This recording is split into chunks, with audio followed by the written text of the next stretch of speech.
नमस्कार दोस्तों, स्वागत है आपका आज के मुख्य समाचार में, जिसमें सबसे पहली बड़ी खबर में जिक्र बिहार के विधानसभा चुनाव का, जहां पर लालू यादव ने किया ट्वीट, कहा कि जिसने चलाया पैदल बिहारी बदल दो उसको अब की बारी। जी हां दोस्तों, प्रवासी मजदूरों से अपील की गई है कि नीतीश कुमार और भाजपा की सरकार को बिहार से उखाड़ फेंके। इसी के साथ दूसरी बड़ी खबर में आपको बताएंगे कि आरजेडी नेता तेजस्वी यादव का चुनावी वादा, कहा हमारी सरकार बनी तो 10 लाख लोगों को देंगे रोजगार। और तीसरी बड़ी खबर में जिक्र होगा कि इस बार 10,000 से अधिक बूथों पे होगा मतदान का लाइव प्रसारण। जी हां दोस्तों, इस बार वोटिंग का लाइव प्रसारण आपको देखने को मिलेगा, तो हर एक खबर की गहराई में आपको ले जाएंगे। लेकिन उससे पहले अगर आपको भी ऐसा लगता है कि बिहार में आरजेडी कांग्रेस महागठबंधन की सरकार बनेगी, तो आप अभी इस वीडियो को लाइक कीजिए और इस लाल बटन को दबा के इस चैनल को फ्री में सब्सक्राइब करके घंटी बजाइए और कमेंट में लिखिए जय हिंद।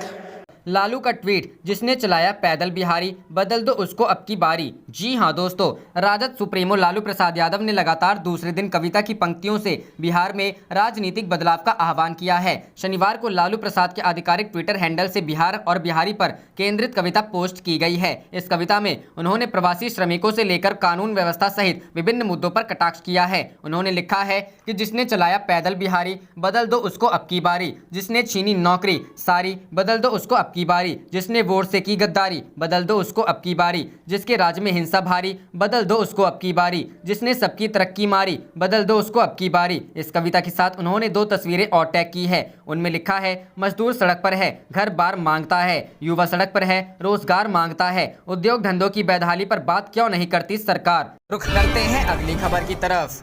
आरजेडी नेता तेजस्वी का चुनावी वादा, हमारी सरकार बनी तो 10 लाख बेरोजगार युवाओं को देंगे नौकरी। जी हां दोस्तों, बिहार विधानसभा चुनाव की तारीख का ऐलान होते ही सभी दल अपनी अपनी जीत के लिए दावे प्रतिदावे कर रहे हैं। वहीं वोटरों को लुभाने के लिए नित नई घोषणाएं भी की जा रही हैं। इसी कड़ी में चुनाव से पहले ही बिहार के युवाओं और बेरोजगारों पर फोकस रखने वाले नेता प्रतिपक्ष तेजस्वी ने ऐलान किया है कि हमारी सरकार बनेगी तो हम 10 लाख नौकरी देंगे। तेजस्वी यादव लगातार युवाओं पर फोकस कर रहे हैं। राजद की ओर से मुख्यमंत्री पद के उम्मीदवार तेजस्वी यादव ने कहा कि हमने 5 अगस्त को बेरोजगारी को लेकर एक पोर्टल बनाया था। इसमें 9,47,324 बेरोजगारों ने रजिस्टर किया है। उन्होंने कहा कि 13,11,626 लोगों ने मिस कॉल किया है। हमारी पार्टी बेरोजगारी को लेकर गंभीर है। बिहार सबसे युवा प्रदेश है। बिहार में 60% आबादी युवाओं की है। बिहार में बेरोजगारी दर 46.6% है। तेजस्वी यादव ने बिहार में कितने पद खाली हैं इसका ब्यौरा दिया। तेजस्वी यादव ने कहा कि स्वास्थ्य सेवा में 2.5 लाख कर्मियों की जरूरत है, जबकि 50,000 पुलिस कर्मियों का पद बिहार में रिक्त है।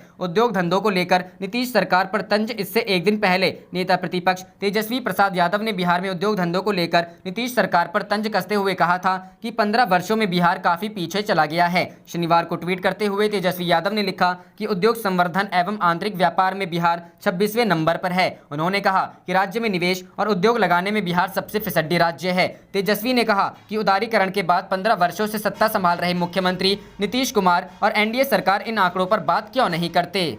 रुख करते हैं अगली खबर की तरफ। इस बार 10,000 से अधिक बूथों से होगा मतदान का लाइव प्रसारण। जी हां दोस्तों, बिहार में विधानसभा, शिक्षक व स्नातक क्षेत्र के निर्वाचन की निगरानी के लिए करीब 10,400 बूथों का लाइव प्रसारण किया जाएगा। इसके अलावा मतगणना के दौरान विधानसभा के 3,788 टेबल का भी लाइव टेलीकास्ट होगा। विधानसभा चुनाव में मतगणना एजेंट लाइव स्ट्रीमिंग से ही गिनती की निगरानी करेंगे। चुनाव आयोग ने इस प्रसारण की जिम्मेवारी नेशनल इंफॉर्मेटिक्स सेंटर सर्विस को दी है। इसके लिए 9.15 करोड़ का करार हुआ है। विधानसभा चुनाव में राज्य के करीब 1.6 लाख बूथों में से 10% पर मतदान का लाइव प्रसारण किया जाएगा। यह प्रसारण जिला व राज्य नियंत्रण कक्ष में ही होगा, ताकि चुनाव के दिन तमाम गतिविधियों पर नजर रखी जा सके। जिन बूथों का लाइव प्रसारण किया जाना है उसका चयन जिला स्तर पर हो गया है और वहां नेशनल इंफॉर्मेटिक्स सेंटर सर्विस उपकरणों को लगाने जा रहा है। इसके अलावा शिक्षक व स्नातक निर्वाचन क्षेत्र के चुनाव के दौरान भी बूथों का लाइव प्रसारण किया जाएगा। चुनाव आयोग ने तय किया है कि शिक्षक निर्वाचन के लिए राज्य के 100 मतदान केंद्र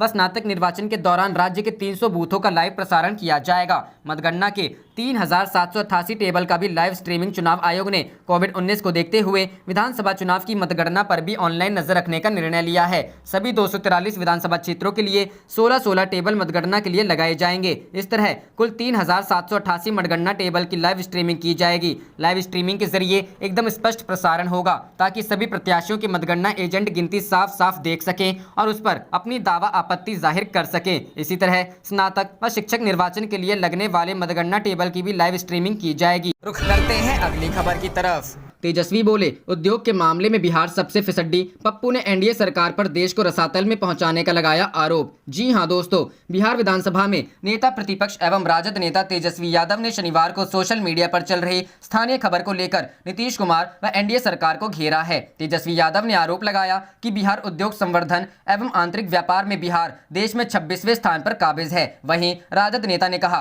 कि बिहार निवेश व उद्योग लगाने में देश में सबसे फिसड्डी राज्य है। तेजस्वी यादव इसको लेकर बिहार के 15 वर्षीय सुशासन पर भी सवाल उठाए हैं। राजद नेता ने कहा कि उदारीकरण के 15 वर्षों से सत्ता संभाल रहे सीएम नीतीश कुमार व एनडीए सरकार बिहार की इन दुखद परिस्थितियों पर बात क्यों नहीं करते हैं। राजद सीतामढ़ी के आधिकारिक ट्विटर अकाउंट से भी ट्वीट कर नीतीश कुमार पर हमला बोला गया है। राजद ने कहा कि बिहार के कामचोर सीएम नीतीश कुमार द्वारा 15 साल सिर्फ इस बात में खर्च कर दिए गए हैं कि बिहार में क्या कार्य करवाना है। राजद ने कहा कि ये 15 साल बाद भी अपना एक काम नहीं गिनवा पा रहे हैं। राजद ने कहा कि इनके द्वारा सिर्फ ये कहा जा रहा है यह करवाएंगे, वह करवाएंगे, यह होगा, वह बनेगा, ऐसा होगा, वैसा होगा।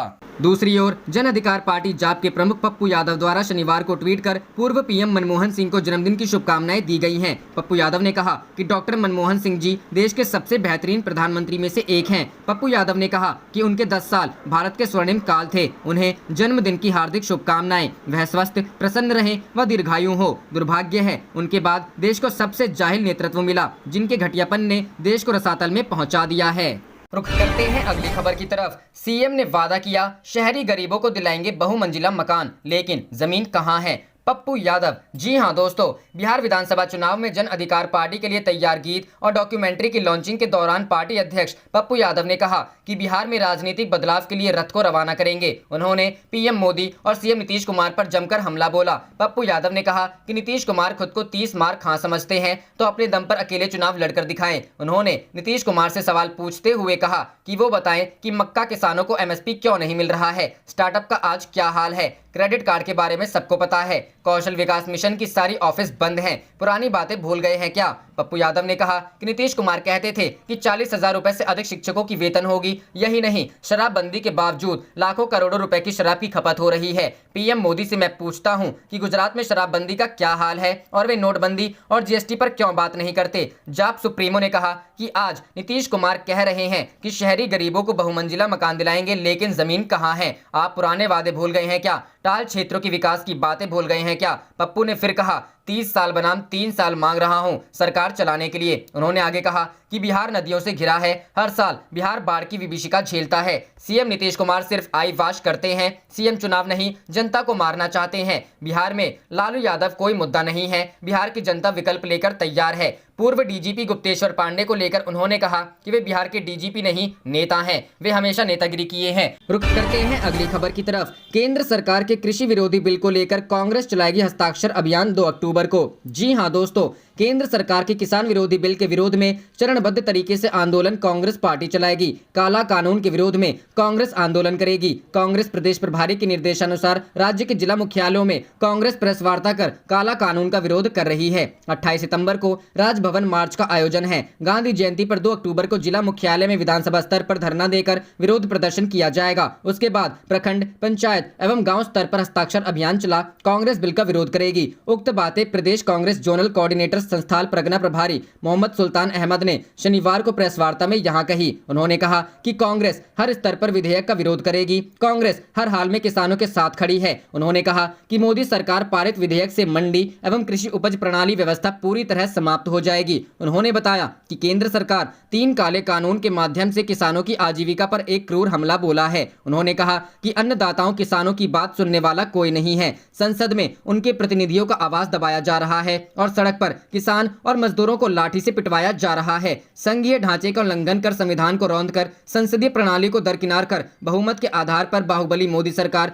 जबरन बगैर किसी चर्चा के बिल को पारित किया है। उन्होंने कहा कि केंद्र सरकार संसद का गला घोट निरंकुश राजतंत्र को स्थापित कर किसानों मजदूरों की आजीविका से दूर कर रही है। मोदी सरकार केवल बरगलाने की राजनीति कर रही है। रुख करते हैं अगली खबर की तरफ। पटना में कांग्रेसियों ने की चुनावी चर्चा। शक्ति सिंह गोहिल बोले, इस बार जनता भाजपा जेडीयू के झांसे में नहीं आएगी। जी हां दोस्तों, बिहार में विधानसभा चुनावों की तारीखों का ऐलान हो चुका है। दूसरी ओर सियासी पार्टी ने भी बिहार में विधानसभा चुनावों को लेकर अपनी तैयारियां तेज कर दी हैं। इसी कड़ी में शनिवार को बिहार कांग्रेस प्रभारी अजय कपूर, दिल्ली से पार्टी महासचिव एवं पूर्व राज्यसभा सांसद अविनाश पांडे, पार्टी नेता देवेंद्र यादव और उत्तराखंड विधायक काजी मोहम्मद निजामुद्दीन के साथ बिहार की राजधानी पटना पहुंचे, जहां इन सभी कांग्रेस नेताओं द्वारा पटना सदाकत आश्रम में स्थित पार्टी के प्रदेश कार्यालय में पार्टी कार्यकर्ताओं के साथ आगामी बिहार विधानसभा चुनावों की तैयारियों को लेकर चर्चा की गई। बताया जाता है कि पटना पार्टी कार्यालय में प्रदेश अध्यक्ष डॉक्टर मदन मोहन, बिहार कांग्रेस प्रभारी वीरेंद्र राठौर और पार्टी के वरिष्ठ नेता सदानंद भी मौजूद रहे। बताया जाता है कि पटना पहुंचे कांग्रेस नेताओं ने पार्टी कार्यकर्ताओं के साथ चुनावों की रणनीति को लेकर भी चर्चा की गई। साथ ही प्रदेश कार्यालय में उपस्थित पार्टी कार्यकर्ताओं से चुनावों को लेकर उनके सुझाव भी लिए गए। पूरे कार्यक्रम की जानकारी बिहार कांग्रेस प्रभारी अजय कपूर द्वारा ट्वीट के माध्यम से दी गई है। रुक करते हैं अगली खबर की तरफ। घटिया दवा दे रहा गुजरात आयुष विभाग, कैग ने खोली सरकारी स्वास्थ्य सेवा की पोल। जी हां दोस्तों, भारत के नियंत्रक एवं महालेखा परीक्षक ने गुजरात में आयुष विभाग की खराब व्यवस्थाओं की पोल खोल दी है। हेल्थ सेक्टर पर अपनी हालिया रिपोर्ट में कैग ने आयुष विभाग की कमियों को उजागर किया है। साथ ही स्वास्थ्य और परिवार कल्याण विभाग द्वारा आयुष के कार्यक्रमों को मुख्य धारा में न लेने की बात भी कही है। रिपोर्ट में कैग ने आयुष विभाग की ओर से रिसर्च की कमी, आवंटित राशि को खर्च न कर पाने, 2015 में मंजूर हुए प्रोजेक्ट्स को पूरा न कर पाने, आयुष दवाओं की खराब क्वालिटी और food and drug control administration की ओर से चेकिंग न होने के मुद्दे को उठाया गया। ऑडिट में मानसिक स्वास्थ्य से जुड़ी सेवाओं में योजना की कमी और मेंटल हेल्थ केयर एक्ट 2017 के प्रावधानों के तहत काम न करने की बात भी कही गई है। इसके अलावा अस्पतालों की चेकिंग में मानसिक बीमारी से जूझ रहे लोगों के लिए साइकाइट्रिक वार्ड और दवाओं के स्टॉक में भी कमी की बात कही गई है। सीएजी की ऑडिट में पाया गया कि गुजरात में जिन 8 जिलों की जांच हुई, उनमें 324 प्राथमिक स्वास्थ्य केंद्रों में से 125 में